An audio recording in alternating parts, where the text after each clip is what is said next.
O áudio que vocês vão ouvir agora é parte do podcast Xadrez Herbal. Caso vocês queiram ouvir mais sobre esse assunto e outros temas de política internacional, é só ir em xadrezherbal.com. Bem, falando em América Latina, passemos agora para o match no qual eu, o Felipe e a Silvia daremos aquele tradicional peão pela nossa quebrada latino-americana. Evo diz estar mais convencido de que Levante foi autogolpe e a gente já tinha avisado dessa possibilidade. Isso, eu já tinha essa, como você, o termo que você usou, disputa de narrativas, né? Muita coisa ainda é incerta na Bolívia. Porém, no final de semana, o Evo Morales, ex-presidente da Bolívia e uma das principais lideranças políticas do país, disse que, abro aspas, Lúcio Arce, o presidente, nos enganou, mentiu para nós, mentiu para os bolivianos e para o mundo inteiro. Se foi um golpe ou um autogolpe, há debate, mas estou convencido de que foi um autogolpe para melhorar a imagem dele ou deixar a presidência para a junta militar. Né? Lembrando que a primeira pessoa a falar disso foi o próprio general Zuniga, né, quando foi preso, ali nos últimos momentos ali de liberdade dele, ele que inclusive foi transferido para uma prisão de segurança máxima, e estamos com a nossa Silvia Colombo aqui no estúdio, né, depois de uns 3 meses sem nos vermos. E Silvia, por favor, bem-vinda, quer dizer, bem-vinda não porque você já é de casa, mas enfim, por favor, vamos aqui começar pela Bolívia. Sim, sempre uma alegria estar aqui no estúdio, estar perto, obviamente isso sempre facilita e é mais divertido também. Embora os fatos aqui na nossa região sejam graves, né? Na Bolívia, cada vez mais, parece estar cada vez mais confuso e não mais claro, né? Porque as pessoas ou mudam de opinião ou estão reforçando teses aí que muito difíceis de comprovar, né? Eu começo a achar que a versão de lobo solitário, no caso do Zuniga, pode fazer mais sentido, né? Enquanto o que o Evo apresenta e o que a gente viu nas telas é também digno de se considerar, porque as imagens mostram, né? Um tanque que não conseguia passar pela porta, poucos soldados, o presidente só com umas palavras e o dedo em riste consegue debelar. Enfim, há muito que se investigar ainda. Temos que saber mais e sair um pouco desse palavrório, né? Fulano diz que foi golpe, fulano diz que fulano foi autogolpe. Enfim, eu acho que está faltando informações mesmo de como foram essas supostas 3 semanas de plano e o que levou a isso, né?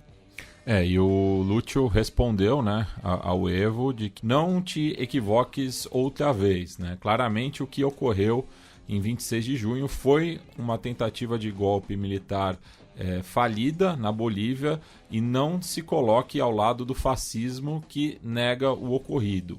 Os responsáveis que buscaram tomar o poder pelas armas estão sendo processados e serão julgados, como foi o caso dos golpistas de 2019. Nesse contexto, foram detidas mais de 30 pessoas, entre militares e civis, que estão sendo acusados de planejar e executar a tentativa de golpe, sendo que a figura mais conhecida é o general Zuniga, que, como o Felipe destacou, está preso na penitenciária de El Abra, no departamento de Cochabamba, acusado de terrorismo e levantamento armado. E assim, a hipótese de que seria um autogolpe, né, a ideia é mais ou menos o seguinte: o Lúcio Arce melhoraria sua aprovação como o cara que peitou os militares, como o cara que salvou a democracia, né? Vamos deixar de lado um pouco a discussão se isso é verdade ou não, se foi um autogolpe ou não.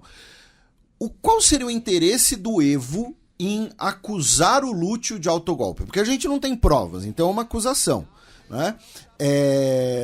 Assim, porque, lembrando, a própria origem da crise, e ao meu ver é a origem verdadeira da crise, foi que o Zuniga foi na televisão para dizer que os militares vão fazer de tudo para que o Evo não seja presidente de novo. E aí o Arce foi lá e falou, olha só, general, você não tem que falar de política não, amigo, você tá demitido. E ele foi lá e botou os tanques na rua. Então, assim, a própria origem dessa crise tem a ver com, digamos assim, o papel político do Evo. Mas o que o Evo ganha acusando o Lúcio sem uma prova cabal? Sem uma... eu tenho aqui um documento que mostra que foi uma tentativa de autogolpe. É simplesmente pela crise interna do MAS, vocês acham? Eu acho que por trás disso tudo, um elemento inevitável aí é o elemento eleitoral. Um quer fazer com que o outro esteja mal. Isso é evidente desde o Racha do Mais, e o próprio Racha do Mais tem a ver com a eleição de 2025, do ano que vem, né? Que os dois vão se enfrentar. Então, o Evo sabe que o que ele fala tem muita ressonância, não só na Bolívia, a nível internacional, a nível de esquerda, mundial. Ele se dirige ao mundo, justamente. Exato. Então, se o Evo disse que foi autogolpe, isso vai ressonar muito, ainda que ele não tenha o tal papel ou a prova contundente. Eu acho que a razão de tudo é eleitoral. E também o fato de que começaram a brigar na segunda semana de governo do Arce, né? Foi dessas crises de padrinho político e apadrinhado que já são comuns, né, na região. Haja visto Colômbia, Equador, enfim. E ainda, né, sobre a tentativa de golpe, o ministro de governo Eduardo del Castillo declarou que foram 12 pessoas feridas, né, na Praça Murillo, na quarta-feira da semana passada, dia 26. Também a Câmara Nacional de Operadores de Turismo, a Canatur, declarou que cerca de 20% de turistas que tinham reservas para chegar à Bolívia cancelaram suas viagens. Então já temos aí um impacto econômico também, né, em relação a esse ocorrido. E desatou também, né, a crise com a Argentina, né, já que a oficina do presidente, né, Javier Milei, emitiu um comunicado oficial no sábado passado, dia 30 de junho, dizendo, né, que está confirmada como fraudulenta, né, a tentativa de golpe, de acordo com relatórios de inteligência, que o governo nacional manteve a calma e a serenidade frente aos fatos denunciados, né, de que o relato era pouco crível e os argumentos não encaixavam com o contexto sociopolítico do país latino-americano, né? Tipo, a Bolívia teve um golpe há 4 anos, né? Eu não sei qual contexto é isso. Ainda continua, né, que neste momento a Bolívia tem mais de 200 presos políticos, incluída a ex-presidenta interina Janine Áñez e o governador do departamento de Santa Cruz, Luiz Fernando Camacho Vaca, né? A República Argentina espera que prevaleça a democracia, que há anos está sendo atacada no estado plurinacional da Bolívia. Então, tipo, a nota se contradiz.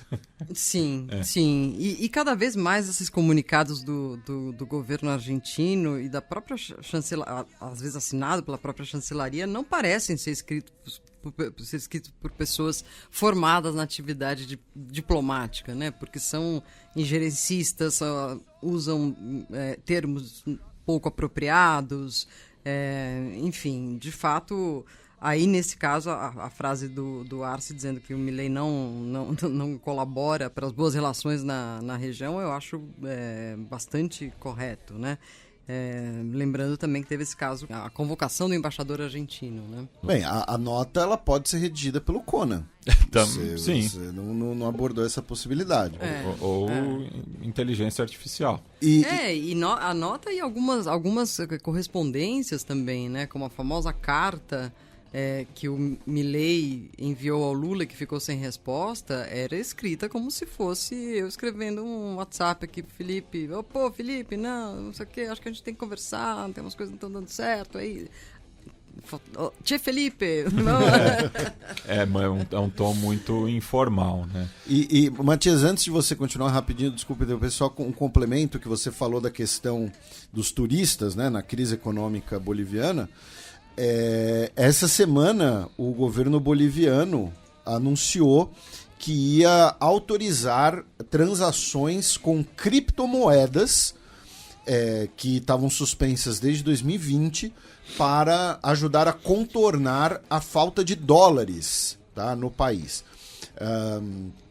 Ainda não está claro se vai ter alguma regularização. Não é usar a criptomoeda como uma moeda nacional, né, como acontece em El Salvador, mas o governo boliviano anunciou que vai autorizar o uso de criptomoedas. Ainda falando em relação à repercussão internacional, né, tivemos a visita, né, da Celinda Sossalunda, né, que é a ministra de Relações Exteriores do Estado Plurinacional da Bolívia, a sua homóloga, a Alicia Bárcena, que é a secretária de Relações Exteriores do México, né?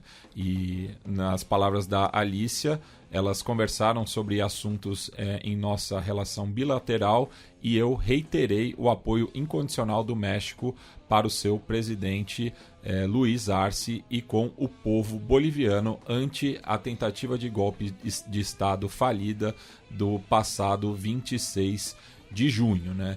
E isso é um fato relevante, né? Porque o México acaba sendo, né, um país central nas questões diplomáticas da América Hispânica. E a gente já falou aqui algumas vezes, inclusive, do México, o papel do México como um grande destino de asilo político, e o México que teve um papel, inclusive, na crise de 2019, né? Talvez não sei se é um exagero, mas se quiser dar uma eventual exagerada, dá para dizer que o México salvou a vida do Evo Morales em 2019, né? Então... E essa é uma longa tradição que o México tem, né? Desde historicamente, né? Enfim, Guerra Civil Espanhola, foi muita gente que fugia. A Dona Florinda. Fugia não, a Dona Clotilde. A Dona Clotilde, tá certo. Enfim, Guerra Civil Espanhola, Trotsky, enfim, a quantidade de refugiados políticos. Fidel Castro. A irmã do Fidel. Atualmente. Que depois virou, né, quando ela virou crítica do regime cubano, ela foi pro México. E mais recentemente a família do Pedro Castillo, né? E um outro elemento nessa crise toda e nessa discussão de golpe, autogolpe, foi que o ministro de governo da Bolívia, Eduardo Del Castillo, que a gente citou no programa passado, né, porque ele que apresentou lá as pessoas com o pet apreendido no peito, ele disse que o general Zuniga, deu instruções para as tropas atirarem nas pessoas que estavam tentando fazer uma barricada no Palácio Queimado, tá? E um outro comandante militar, o comandante da 8ª Divisão, não tem o nome nessa declaração, disse que não iria acatar esse tipo de ordem, tá? E isso teria sido o início, inclusive, da tensão interna no golpe, lembrando que o Zuniga foi entregue pelos próprios militares, o Zuniga foi entregue pelos próprios tenentes dele, tá? Então, tem essa denúncia, né, digamos assim, do ministro Del Castillo, que aí pode ou não, né, ser falso, enfim, está nessa discussão aí, nessa batalha de narrativas.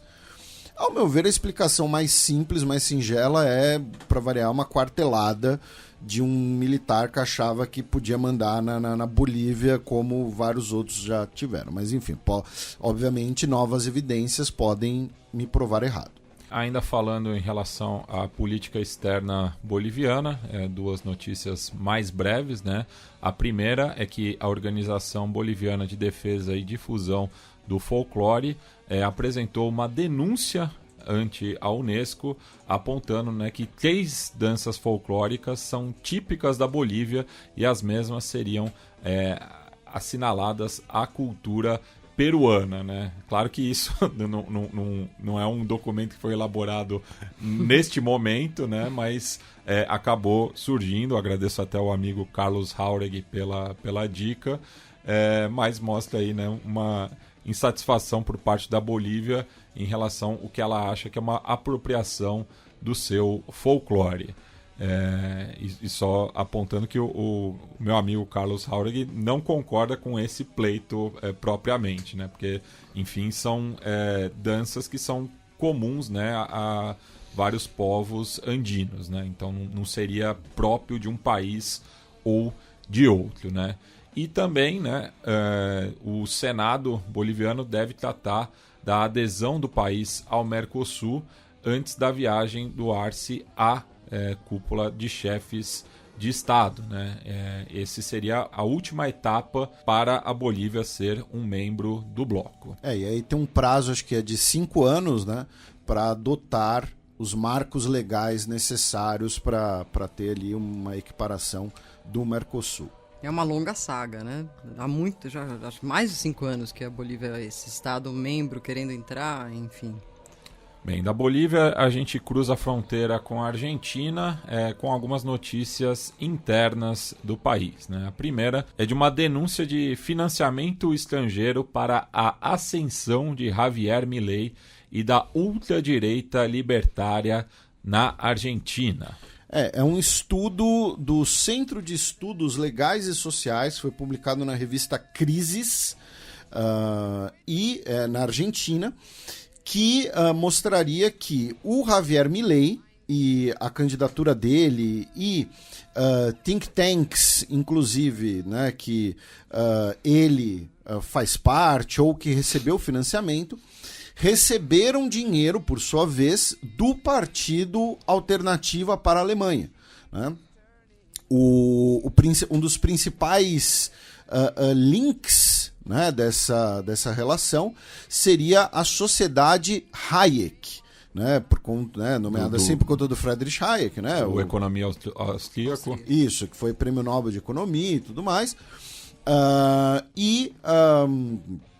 A partir dessa Sociedade Hayek, né, teria sido canalizado dinheiro do Alternativa para a Alemanha para o Milei e também o think tank do Milei. É uma denúncia bastante extensa, que a gente está, obviamente, reduzindo bastante. E para quem quiser ler em português, o texto foi traduzido pela Raquel Foreste e publicado no site brasileiro Opera Mundi.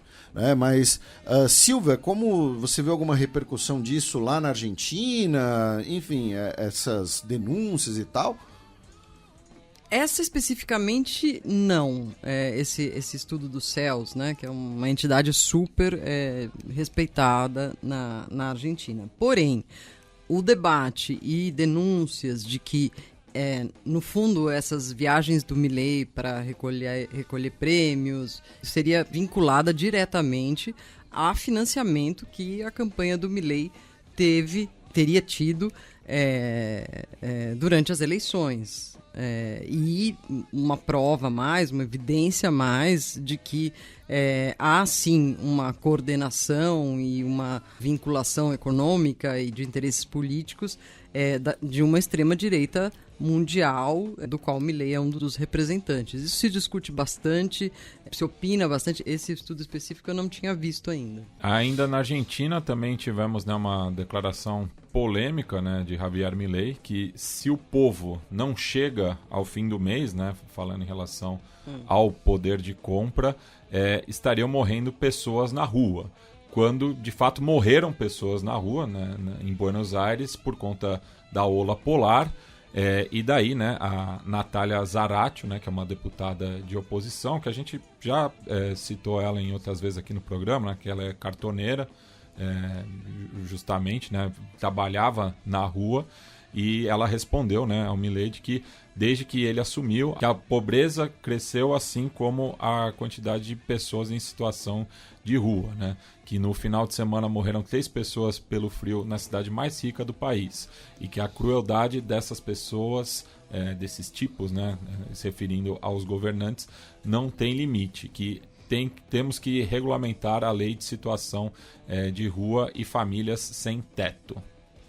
Essa é de fato uma realidade que já está nas cifras oficiais, né? A pobreza já chegou a 55%, lembrando que quando o Milei assumiu era de 42 ou 43%, ou seja, há um crescimento real. Eles que estão gostando tanto de falar dos números positivos da economia, da queda da inflação, sim, mas está caindo a inflação e a recessão está aumentando e a pobreza está aumentando. E, especificamente, como a gente até comentou aqui antes de começar o programa, está fazendo muito frio em Buenos Aires e a população de rua é maior. Quem vai de vez em quando nota isso. Nossa, aqui não tinha gente dormindo. E cada vez mais tem, não só nas regiões centrais, mais comerciais, como também nos bairros residenciais e nobres. Em relação à inflação, né, tivemos o anúncio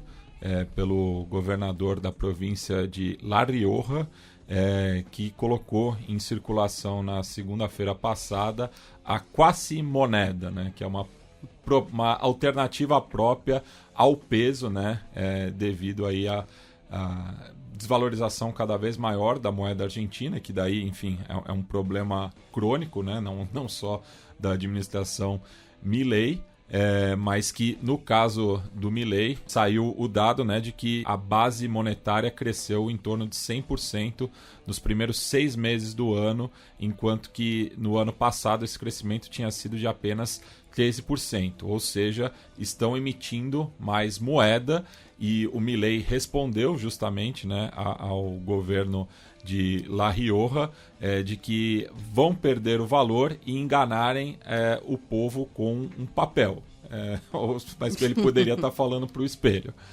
Sim. Não, e ele afirma que o governo dele está emitindo menos, que a ideia é emitir menos. E não é verdade. Novamente, os números estão mostrando que não é verdade.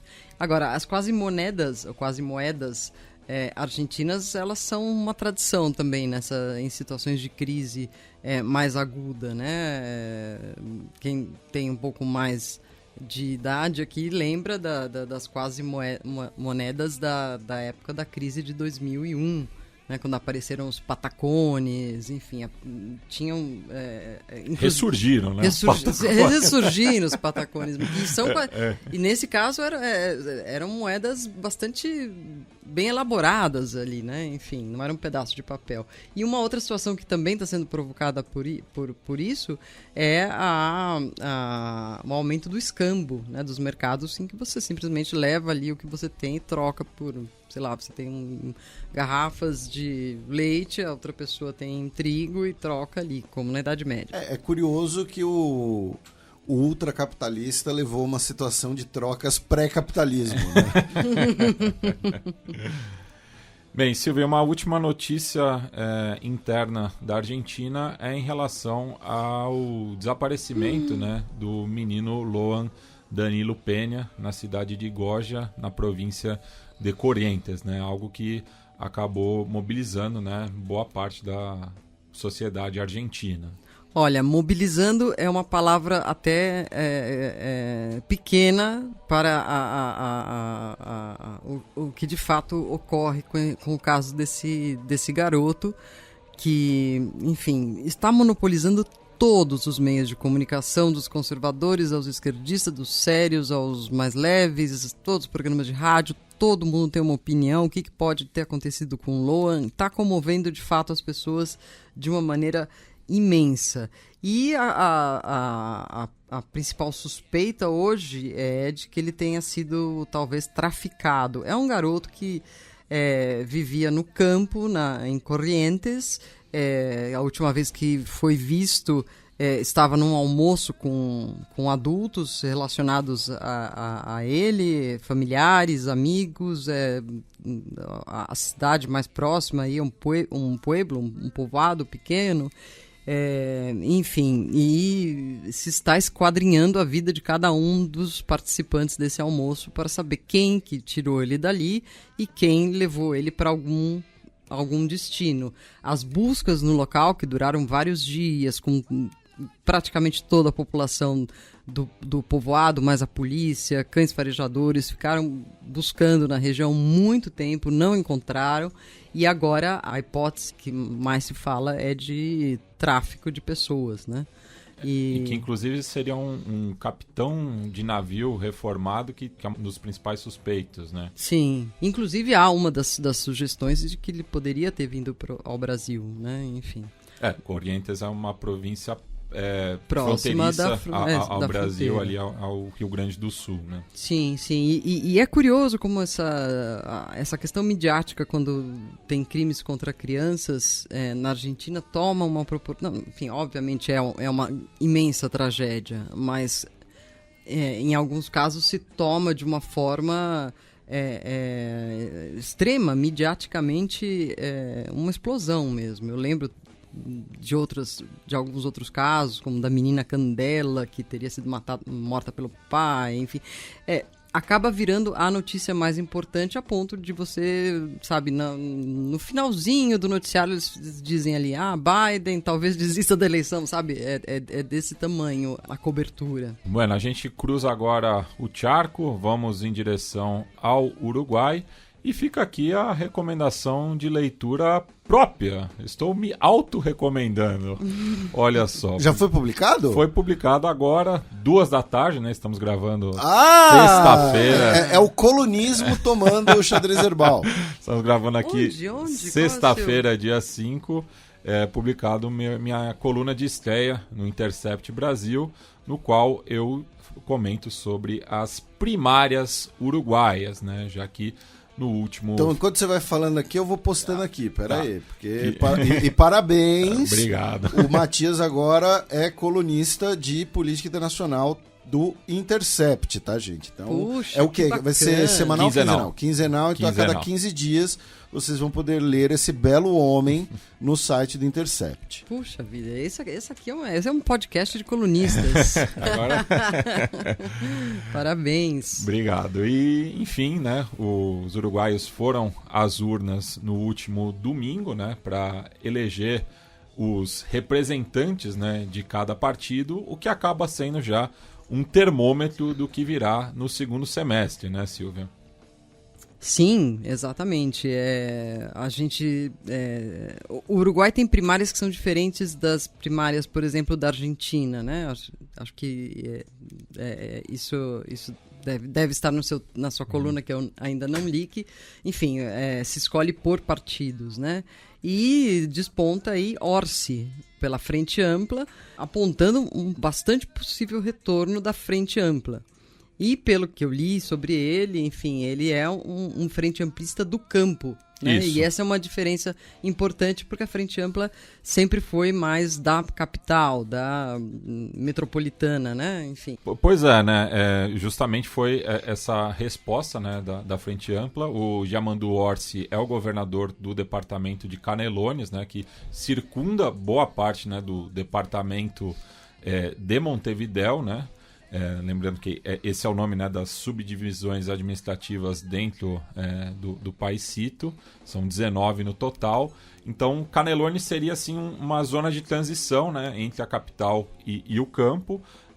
A Frente Ampla é muito forte, né, na capital, governa Montevidéu desde 1990, né, justamente com a eleição do Tabaré Vázquez naquela ocasião, que depois seria presidente em 2 oportunidades, e justamente está apontando, né, para esse norte, né, com perdão do trocadilho, né, já que Montevidéu fica no sul do país, mas quer se fazer forte no interior também, né, porque são enfim, dinâmicas bastante diferentes, né? Por outro lado, né, o Partido Nacional acabou optando, né, pelo Álvaro Delgado, que foi ex-secretário da presidência e apontado pelo atual presidente Luiz Alberto Lacalle Pou como o seu sucessor, só que para a escolha da candidata à vice-presidência não optaram pela Laura Raffo, né, que era a segunda mais votada nas primárias do Partido Nacional, né? Lembrando que as primárias qualquer um pode votar, e o partido acaba tendo que colocar como candidato o mais votado, mas o vice-presidente daí é uma decisão interna do partido. Geralmente colocam o segundo candidato mais votado para mostrar força, né, para mostrar unidade, mas não foi o caso aqui dos blancos, né, que acabaram optando pela Valéria Ripoll e não a Laura Raffo, né, que é uma herdeira política, né, o pai dela foi ministro e senador também pelo partido, e a Valéria Ripoll, pelo contrário, ela se filiou ao Partido Nacional no ano passado, já foi militante do Partido Comunista e tem um passado como sindicalista, né, sendo secretária-geral da Associação de Empregados e Obreiros Municipais. Né? Uhum. Então, enquanto, né, que a Frente Ampla está mirando para o interior, o Partido Nacional, que vai tentar, né, fazer o sucessor do Lacage Pou, já que o pai dele não conseguiu, né, eleger um sucessor, está apontando aí para a centro-esquerda. Né? Um partido que está mais à direita no espectro ideológico está indo mais para o centro, tentando pegar, né, eleitores não tão alinhados com a Frente Ampla.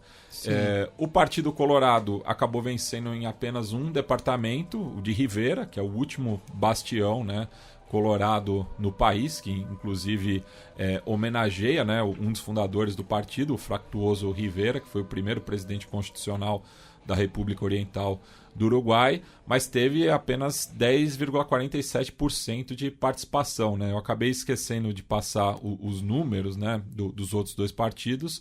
A Frente Ampla teve 42,36% dos votos, enquanto que o Partido Nacional teve 33,43%. Porém, foi o pior turnout desde que as primárias foram adotadas no final do século passado. Né? Então, talvez, né, o pessoal venha mais em peso às urnas em outubro, né, quando serão realizadas as eleições. Mas os colorados tiveram uma participação modesta, né, com apenas aí, pouco mais de 10%.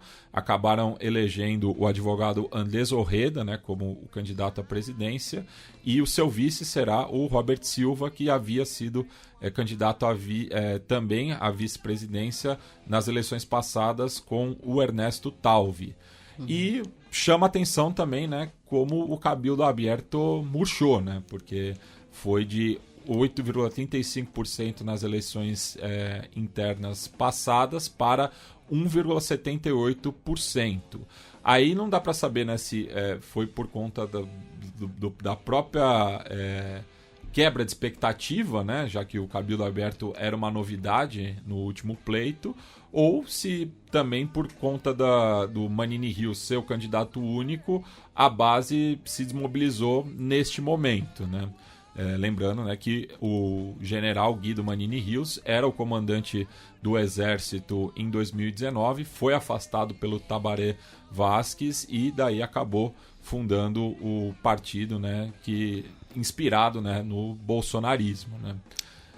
Eu vou apelar para aquele meme, e o que explica o Cabildo Aberto ter ido mal é um cartaz escrito: o que aconteceu nos nossos vizinhos não vai acontecer no Uruguai, porque o Uruguai é educado. É o educado, é o contracorrente.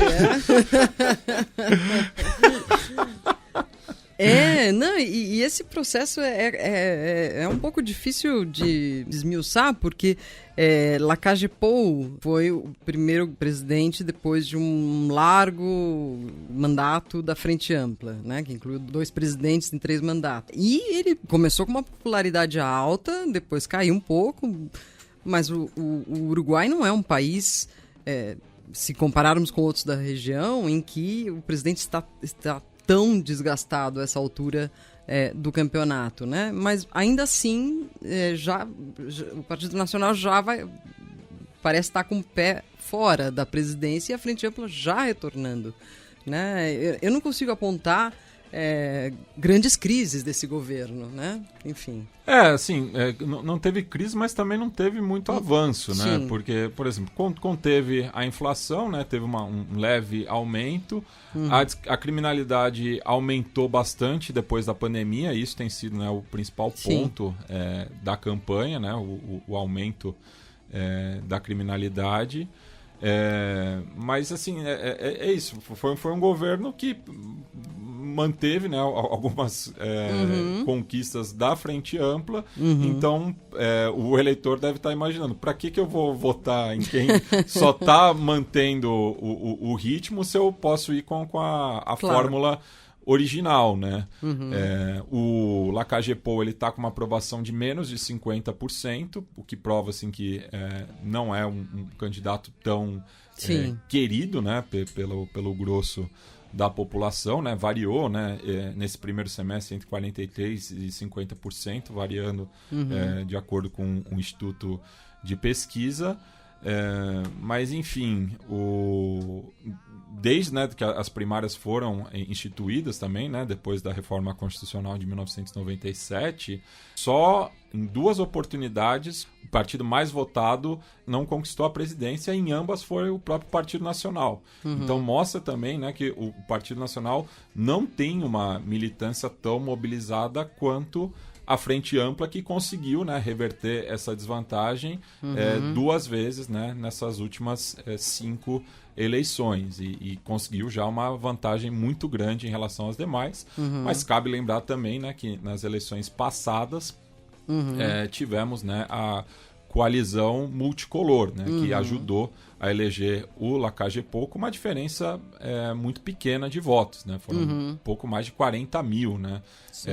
Isso é bastante comum também nas eleições uruguaias, dado, né, o tamanho da população, né? Então, cada voto importa, né? E a gente também debate essa questão, né, de que a população já é pequena e os uruguaios residentes no exterior não podem votar à distância, né? Então isso diminui também muito a participação, já que calculam-se, né, que são 600 mil uruguaios expatriados, né?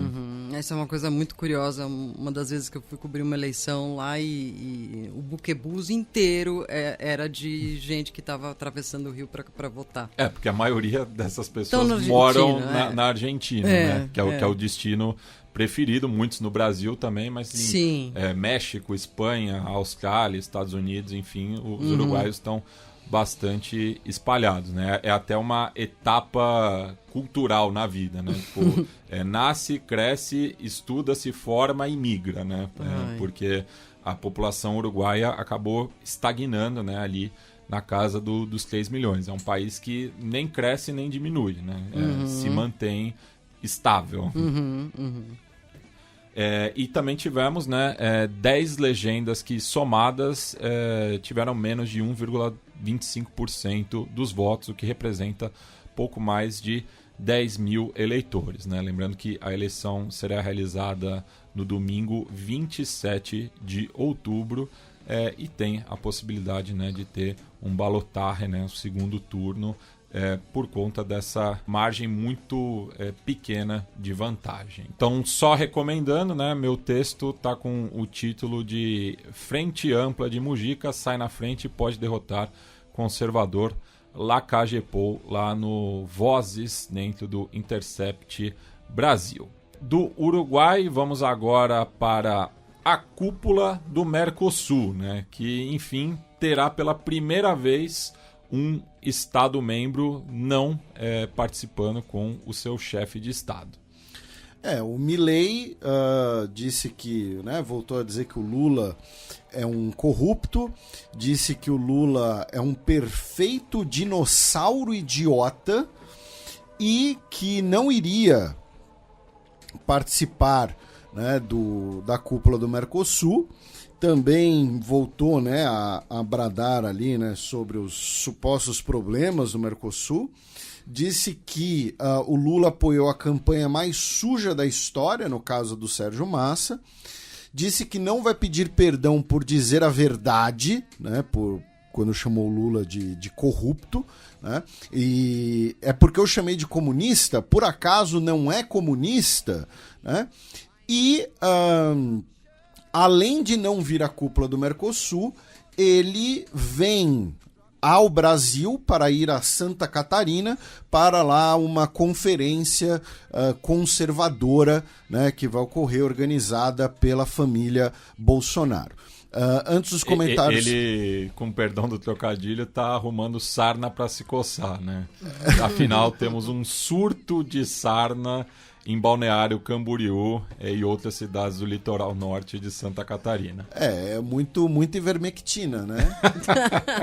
Mas o problema é de você usar um remédio de forma descontrolada. É por isso que você precisa de receita para tomar antibiótico, gente.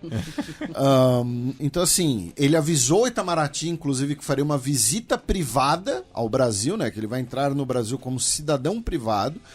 E é isso, assim. Primeiro, é uma pessoa que não tem noção do cargo que ocupa, porque ele é um chefe de Estado hoje. Ele não é apenas o Javier Milei, ele também é o presidente da Argentina, né? Segundo, fica com picuinhas e mesquinharias para criar uma cortina de fumaça ideológica e disfarçar os diversos problemas internos do governo dele, como vocês já destacaram vários deles. E terceiro, a gente falou, ele não tem noção do cargo que ocupa, é uma cortina de fumaça para os problemas externos. E terceiro, vamos lembrar que a Argentina é o segundo maior parceiro comercial, o Brasil é o segundo maior parceiro comercial da Argentina, né? Então, assim, mesmo se ele fosse um ultracapitalista, o que o ultracapitalista faz? Ele é dono... Vamos dar um exemplo aqui aleatório. Não vamos mencionar nomes, tá? Mas imagina um empresário, um grande empresário, que é contra o casamento entre pessoas do mesmo sexo, né? Porém ele é dono de uma grande rede de varejo de roupas. O que a grande rede de varejo de roupas vai fazer na época do ano, né? Em junho e julho?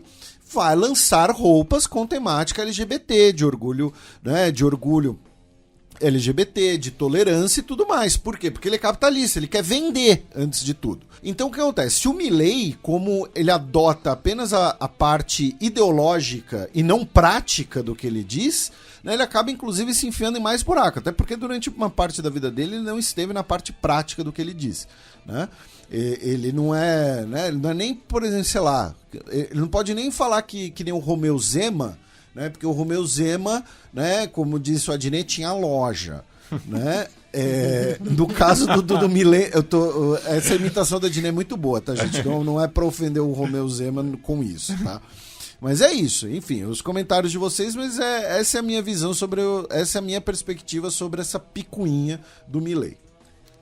Eu tô de acordo com o que você diz, Felipe, mas nessas últimas semanas cobrindo essas birras aí, Lula, Milei, quando você fala com diplomatas e políticos dos dois países, eles chamam a atenção sempre para o que eles creem, né? Enfim, que é basicamente o seguinte: se os líderes brigam, isso não impacta na relação comercial.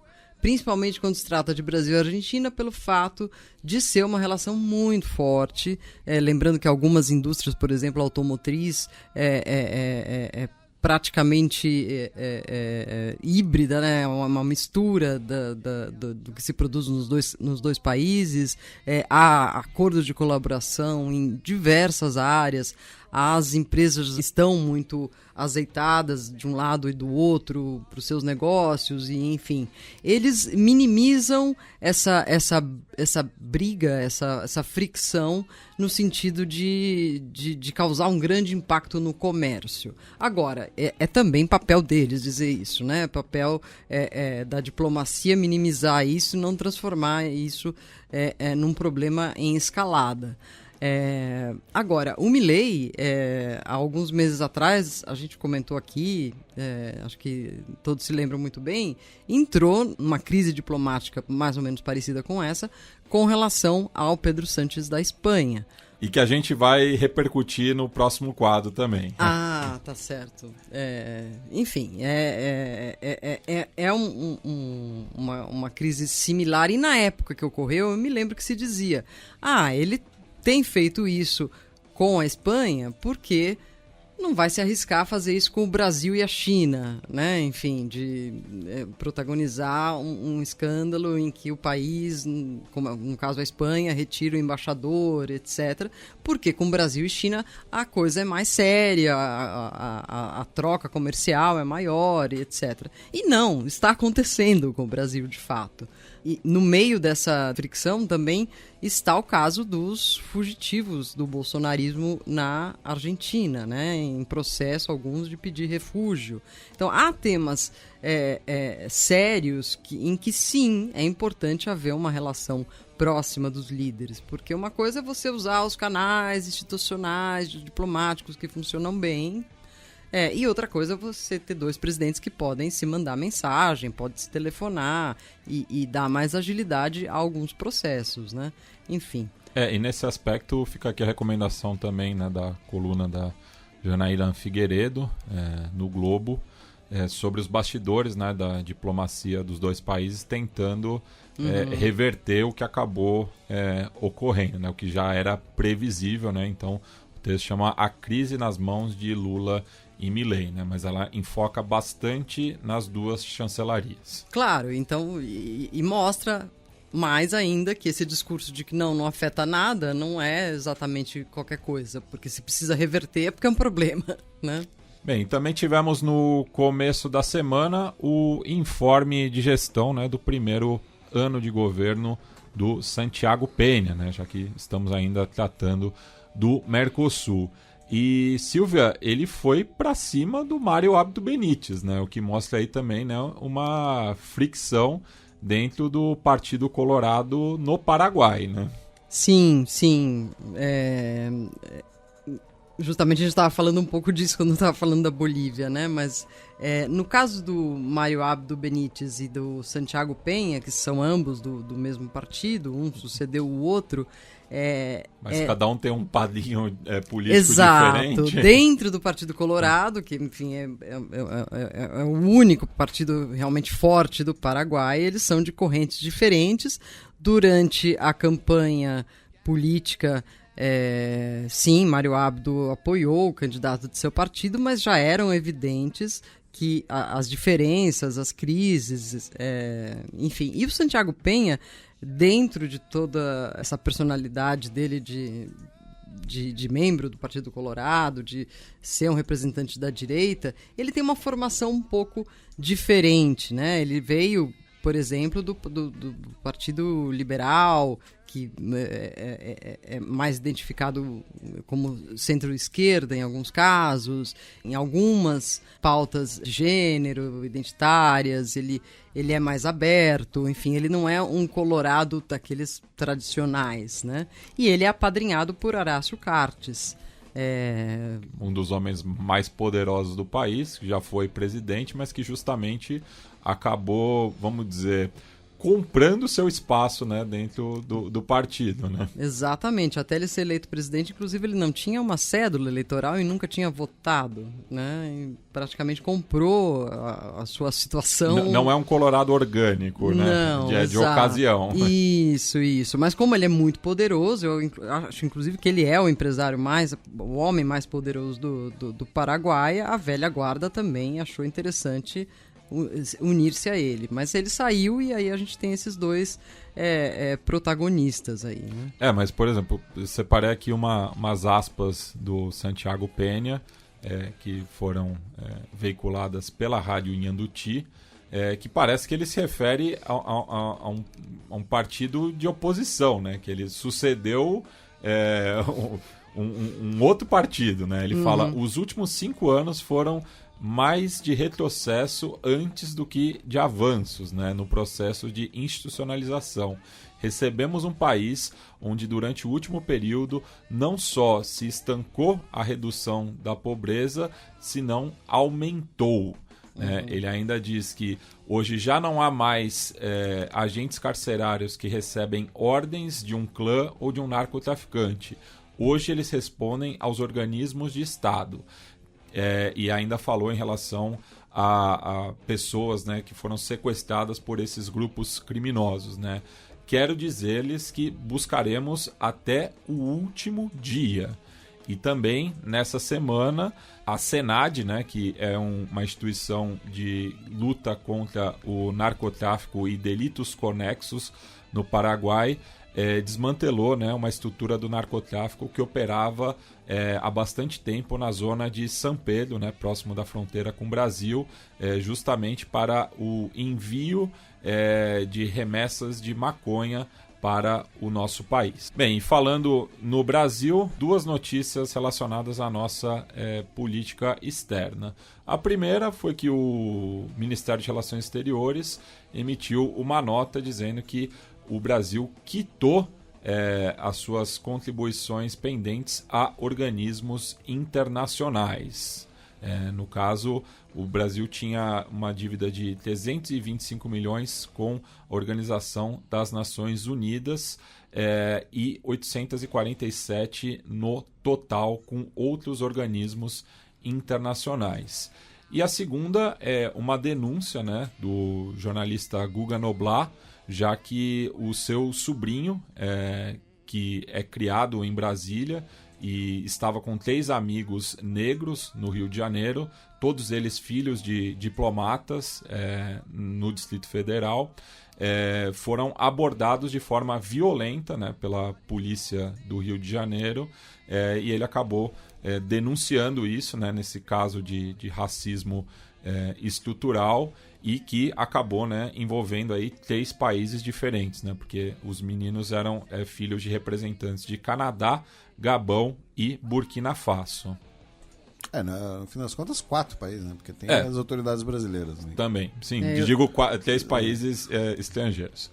Eu vi as imagens e achei bastante chocante, assim, porque os policiais já saem com a arma mirando nos garotos e colocam a arma na cabeça dos moleques. E são adolescentes de 13, 14 anos, né? Uhum. Enfim, e os policiais até advertiram, né? Que não era para eles andarem naquela região, eles estavam na zona sul do Rio de Janeiro, mais precisamente em Ipanema, porque isso poderia acontecer novamente, sendo que...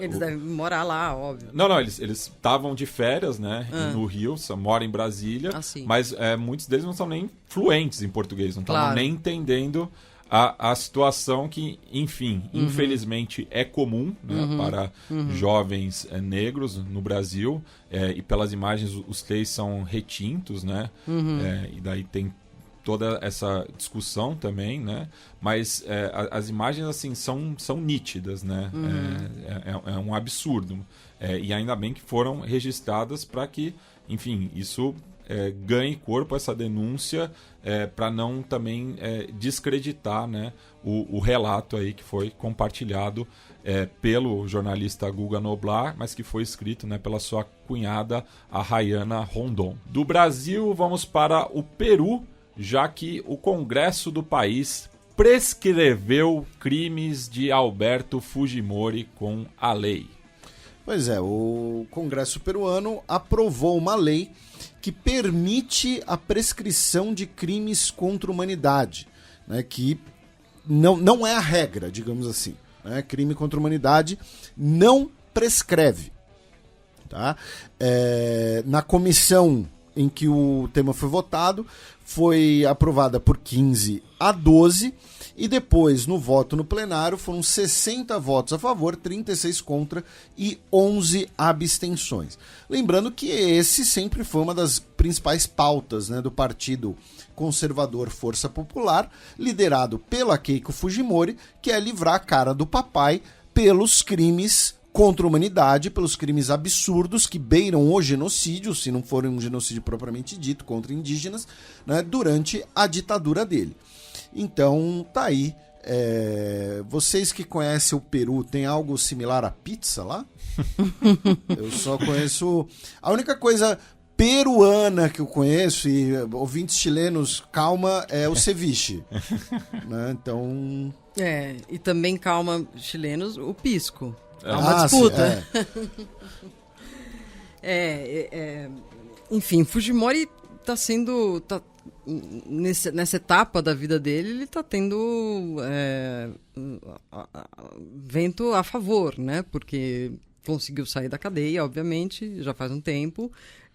Curiosamente, ele saiu da cadeia tubo de oxigênio, parecendo que ia sim. morrer em casa, enfim. Todo que era mise-en-scène. Isso, e agora ele está no TikTok. É. E ele faz pequenos vídeos, ele faz podcast, ele faz entrevistas, faz análises.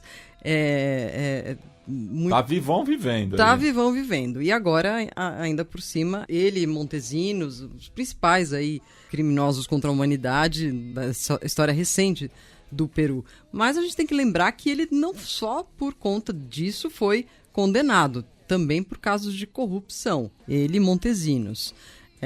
Enfim, sempre bom lembrar.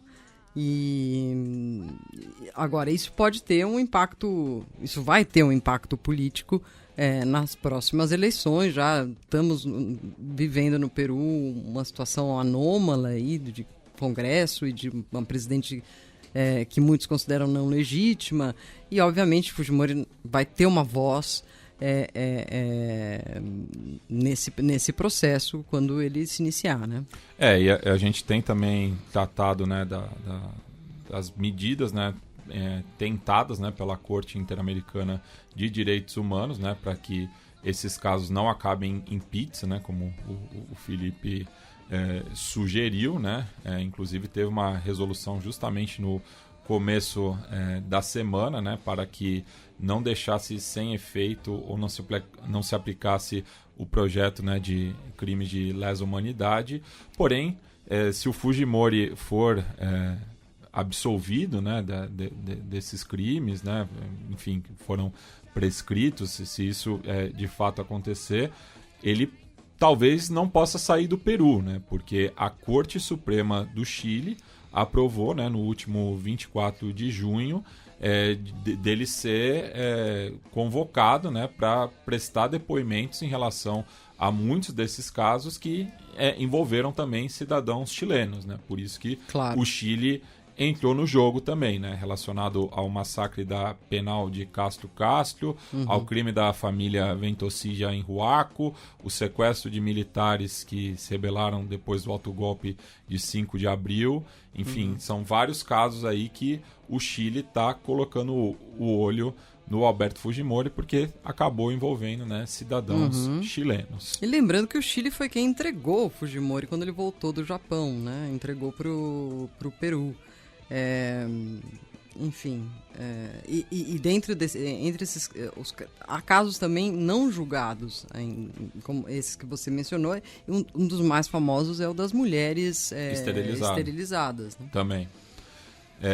E falando da atual presidenta do Peru, a Dina Boluarte, ela disparou, né, contra os meios de imprensa, pois, nas palavras dela, eles difundem notícias tendenciosas e manteve o seu silêncio, né? Isso foi numa cerimônia de assinatura de contratos para a construção de 2 hospitais. E ela também participou nessa semana, né, do anúncio de uma cooperação militar entre o Peru e a República da Coreia do Sul para a construção, né, de peças para aviões de caça, né?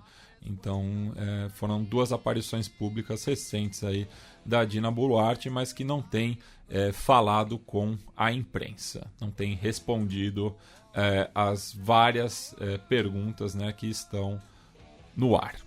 Bem, temos uma notícia relacionada ao Equador, já que autoridades do país informaram ontem, né, quinta-feira, 4 de julho, que apreenderam 6 toneladas de cocaína que estava escondida em um carregamento de banana para exportação à Europa, né, o que foi a maior apreensão durante o ano corrente, né, e que estão avaliadas em 250 milhões de dólares no mercado europeu por estimativas, né, da polícia e da Procuradoria-Geral do Estado.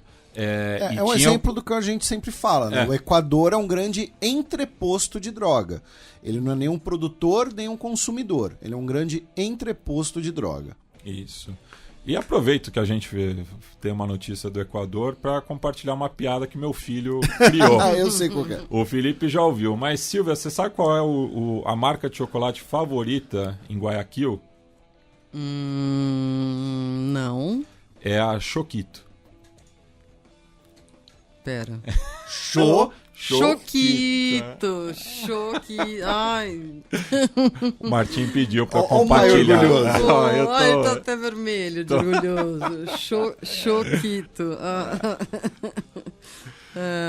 Bem, os famosos trocadalhos. Trocadalhos, isso. E aproveitando, né, que estamos na Gran Colômbia, aliás, foi a grande novidade, né, dessa edição da Copa América, né, que os 4 países que formavam parte da Gran Colômbia ou do vice-reino de Nova Granada se classificaram, né, para as quartas de final. Então a gente sai do Equador, que foi ontem eliminado pela Argentina nos pênaltis, e vamos para a Colômbia, já que o país anunciou, né, a prisão do cofundador da gangue Tren de Aragua.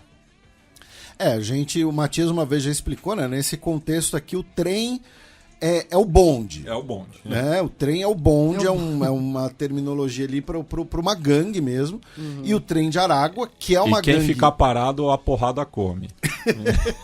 O Trem de Aragua, que é uma gangue venezuelana, né? Mas teve um dos seus principais líderes, o Larry Changa. Cara, é muito... Se fosse nos anos 80, ele seria interpretado pelo Al Pacino. Né?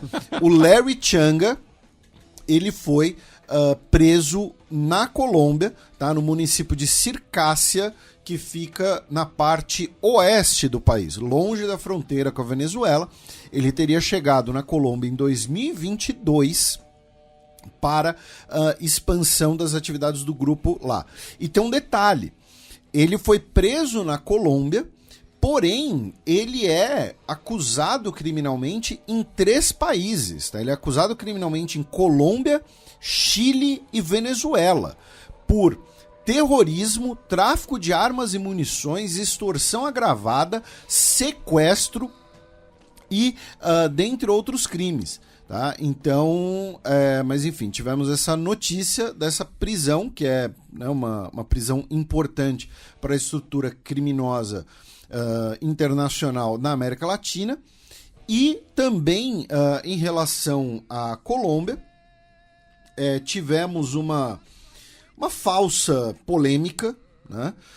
Porque o que acontece? Os tiozões do Zap da Colômbia estão compartilhando nos aplicativos um vídeo que mostra um homem que seria o presidente Gustavo Petro andando de mãos dadas com uma mulher trans no centro da cidade do Panamá. Tá? E porque o Petro esteve na cidade do Panamá, nessa cidade, para posse do Raul Mulino, justamente. E não é possível, né, não dá para confirmar se seria o Gustavo Petro. Tem né, círculos ali do Zap que falam que a mulher é a Linda Yepes. Vários comentários ali falam, né, de questões, né, transfóbicas e tal, né, de que ele estaria ali, né, pegando a mulher trans, enfim. E o Gustavo Petro disse que nunca ouvirão dele palavras transfóbicas, tá, para defender a sua sexualidade. Ele disse que todos os seres humanos são iguais, que a luta implica emancipação física e mental, e disse que as mensagens transfóbicas que se propagaram por iniciativas de setores de direita são excludentes, ignorantes e discriminatórias e precisam ser rechaçadas. Tá? Então tivemos essa polêmica, né, sobre o Petro nessa semana, se vocês tiverem comentários sobre isso ou não, mas enfim, são os tiozões do Zap fazendo das suas. Sim, essas questões da vida pessoal do Petro, me lembro bem da campanha eleitoral e da abertura da posse. Esses rumores, essas fofocas, esse tipo de palavreado também era muito usado desde então. Existem várias teorias e especulações sobre a vida pessoal do Petro. Por exemplo, que, enfim, na sua vida pessoal, ele se envolveria com transexuais, fazia orgias sexuais, uso de drogas, tudo isso sempre foi comentado no entorno.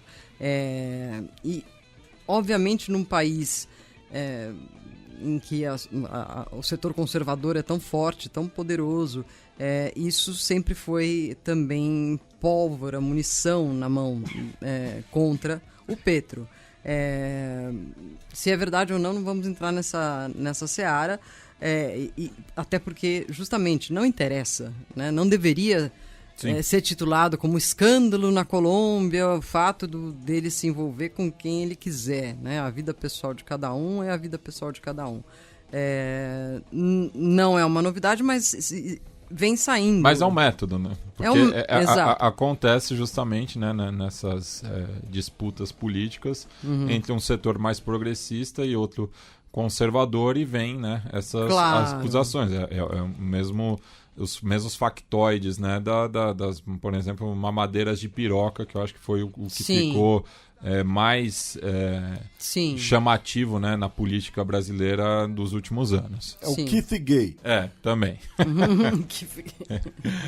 Bem, e falando no Panamá, né, temos uma notícia relacionada aos dois países, já que nessa semana, né, o novo governo panamenho cumpriu, né, com uma das suas promessas de campanha e fechou, né, 3 acessos que estão sendo utilizados por imigrantes sul-americanos em direção à América Central e do Norte, na região de Darién, né, que é uma localidade bastante inóspita, né, ali na fronteira entre Colômbia e Panamá, mas que é um dos poucas passagens terrestres, né, entre a América do Sul e a Central. E que é conhecida como a Selva da Morte, né? E Silvia, você conhece, né, bastante sobre a região, enfim, tivemos esse acordo, né, entre Panamá e Estados Unidos, em que o Panamá vai reprimir, né, esses fluxos migratórios em troca, né, de apoio do governo dos Estados Unidos, Departamento de Estado, né, apoio logístico, policial e provavelmente também econômico. Sim, algo que os Estados Unidos já fazia há algum tempo com o México, por exemplo, depois fez com presidentes, líderes da América Central, e agora também com o Panamá. Tudo isso é para inibir,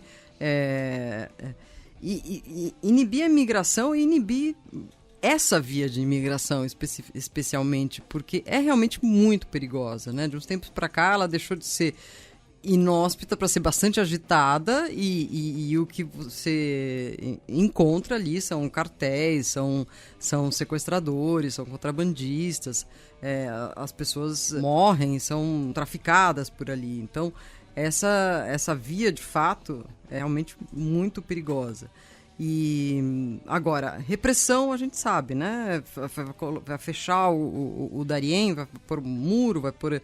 Isso não vai intimidar a imigração. A imigração sempre vai ter outros caminhos, né? O próprio Darién, antes de ser usado, como está sendo usado agora, era dito que ali não passava nada, não passa nem...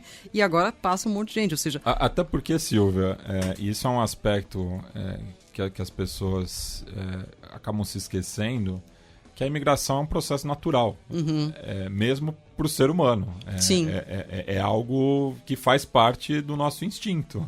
Totalmente, totalmente, sim. Então eu acho que é a solução, obviamente, mais eleitoreira, mais fácil, retoricamente mais forte, mas não é a que vai solucionar o problema, né? Solucionar o problema é solucionar o problema da base, e que é super complexo, não é só uma questão econômica, agora vai ser climática, vai ser, enfim, e como o Matias disse, da natureza humana. Então,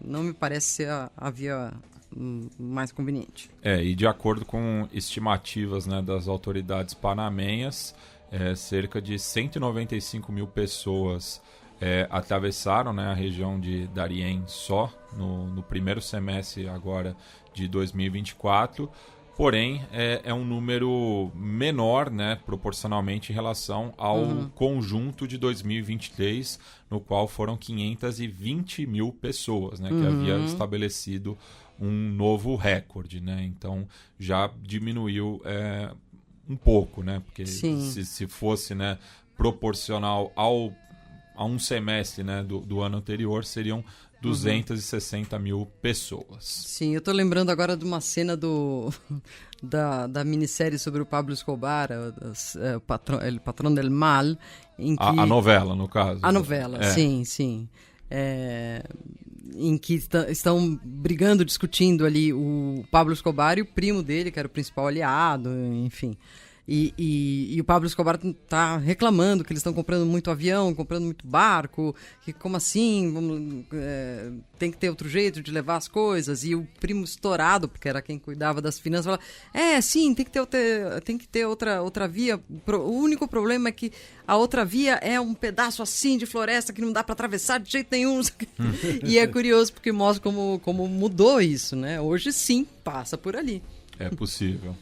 E ainda no Panamá, Felipe, a justiça absolveu 28 acusados no caso dos Panama Papers, né? Que foi um dos primeiros hits aqui do Xadrez Verbal. Exatamente. O nosso programa sobre Panama Papers teve uma profusão bastante grande. O professor Daniel participou com a gente. E tivemos aí uma pizzinha servida aí, né, no Panamá, já que 28 pessoas acusadas de lavagem de dinheiro foram absolvidas. E alguém pode vir e falar, poxa, Felipe, por que você está dizendo que é uma pizza? E se as pessoas realmente forem inocentes? Gente, isso envolve os fundadores do escritório Mossack Fonseca, tá? Assim, os donos do esquema, tá? Eu vou... Um termo assim, se fosse outro tipo de atividade, entendeu? Estão inocentando os donos da biqueira.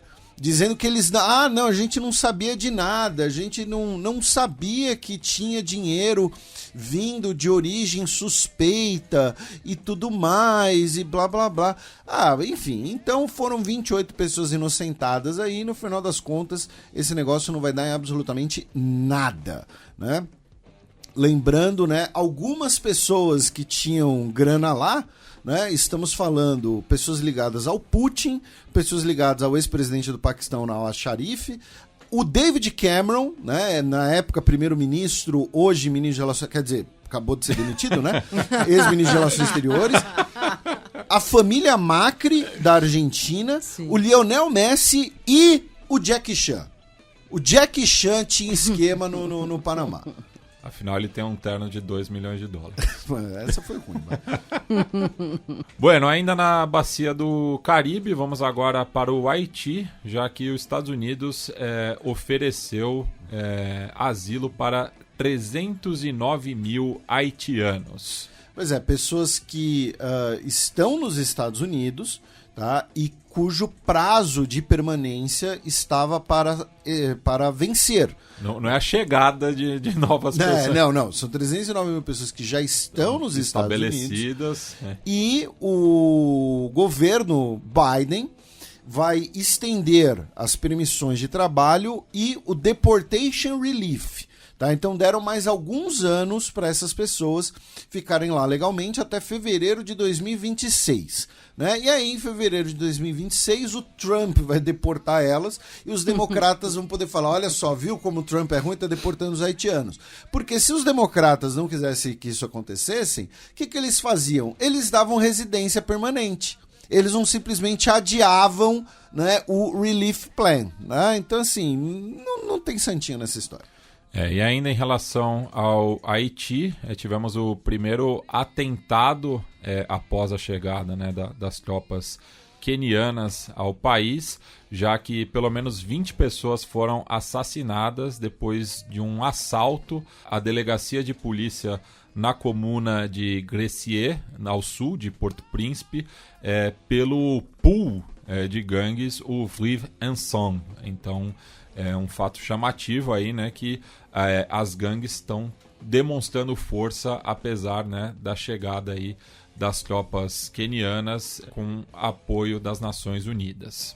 Da ilha de Hispaniola, vamos agora para Cuba, já que um novo radar, localizado próximo de uma base militar estadunidense, pode ajudar a espionagem chinesa, de acordo com um relatório. Então, o que aconteceu? O Center for Strategic and International Studies, né, publicou esse relatório que repercutiu bastante na imprensa dos Estados Unidos, afirmando que Cuba construiu um radar, construiu uma base ali de monitoramento perto da Baía de Guantánamo, onde você tem uma base militar dos Estados Unidos, que é muito conhecida por sua prisão, mas não é só a prisão, tem a base também, né? E esse radar cubano, né, essa base de monitoramento cubano, estava sob construção desde 2021, e aí agora está ativa. E esse relatório afirma que esse radar teria cooperação chinesa, que na verdade são os chineses que estão monitorando as atividades dos Estados Unidos na região, né? A gente falou já algumas vezes, por exemplo, de como a China aumentou sua presença em países como Barbados e Bermudas, né? Inclusive a embaixada chinesa em Bermudas parece um radar gigante disfarçado de embaixada, tá?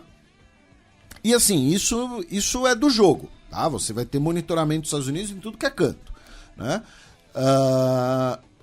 Essa notícia, entretanto, lançou, né, mais uma preocupação no establishment, né, no aparato de Estado dos Estados Unidos, com a ideia de que, olha só, né, o Caribe costumava ser o nosso quintal e a gente está vacilando, a China está chegando aqui.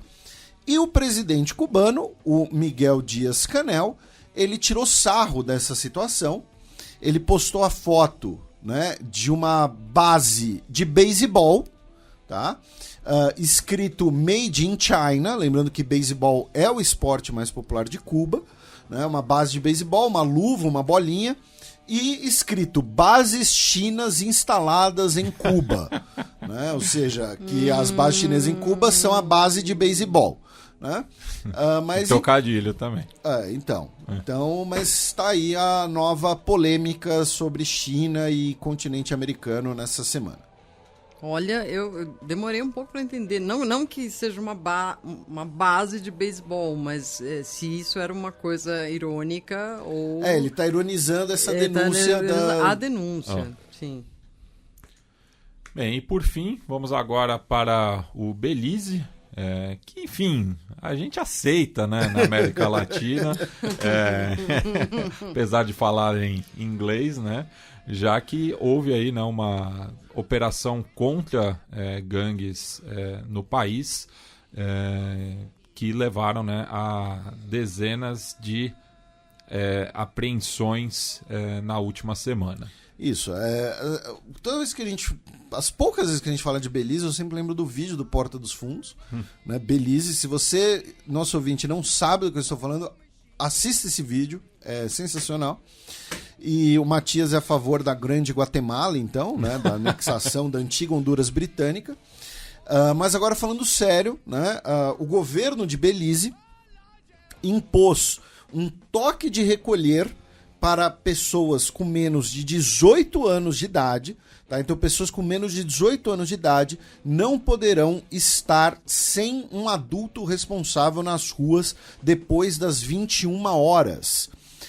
Também anunciaram a detenção de diversas pessoas e deram um poder de emergência para a polícia deter pessoas suspeitas sem acusação formal por até 90 dias. Tá? Isso faz parte de uma política de combate ao tráfico de drogas, né, levemente inspirada nos vizinhos aí El Salvador e Honduras. No caso dos jovens, o governo afirma que eles são muitas vezes cooptados para serem mulas com a fronteira do México, justamente. Então anunciaram essa série de medidas aí de poderes emergenciais para a polícia e de toque de recolher para tentar combater o tráfico de drogas. E recentemente, né, eu descobri através do amigo, né, o Juliano Big Boss, lá do Rap Crew, Discopédia, Frequência Modulada, de que o Shiny Barrel, que era um ex-comparsa do Puff Daddy, né, apelido da época ali no final dos anos 90, né, do rapper agora conhecido como Diddy, que está enfrentando diversas denúncias nos Estados Unidos, ele é líder da oposição no Belize, né, ele é natural do país, né, ele acabou sendo deportado, né, dos Estados Unidos, e depois se converteu ao judaísmo também, passou um tempo em Jerusalém, antes de retornar, né, para o país natal, onde agora é aí um quadro da oposição no país, né? Então, só uma curiosidade aí envolvendo o mundo da música também. Silvia, fechamos esse bloco com a sua dica cultural. Pois é, Matias. Eu vou recomendar um livro que está sendo lançado agora no Brasil. Ele não é novo, é um lançamento inicialmente espanhol, que está agora sendo lançado aqui pela editora Record, que é uma coletânea de textos do Gabriel Garcia Marques, que se chama A Caminho de Macondo. Por que ela é muito interessante? Além dela conter as obras famosas que tem Macondo como protagonista, no caso a mais famosa, 100 Anos de Solidão, e La Hojarasca, né, que eu não me lembro agora o nome da Hojarasca em português. Outros textos que ele escreveu em que foi sendo criada na cabeça do Gabo por muito tempo, né? Ele tem, por exemplo, um conto famoso que se chama A Casa, em que ele descreve uma casa que seria depois exatamente a casa dos Buendia em 100 Anos de Solidão. Então, é um livro muito interessante porque mostra um pouco o processo de construção do imaginário do Garcia Marques e nos prepara para o que vai estrear ainda esse ano, que é a minissérie de 100 Anos de Solidão pela Netflix, que muita gente já está criticando porque é um livro, um romance muito difícil de colocar em planos concretos. A Hojarasca no português foi traduzido como A Revoada, o Enterro do Diabo. O Hojarasca é um vento que leva as plantas, né? Isso, e fica aqui o agradecimento também, né, ao Bruno Cobaltini Matos, que é amigo do meu amigo Eduardo W. Osório, e que traduziu, né, o livro Seul, São Paulo, do Gabriel Mamani Magné, e que me enviou, né, um exemplar em oferecimento pela editora Todavia, né? Então fica aqui o agradecimento pelo exemplar recebido.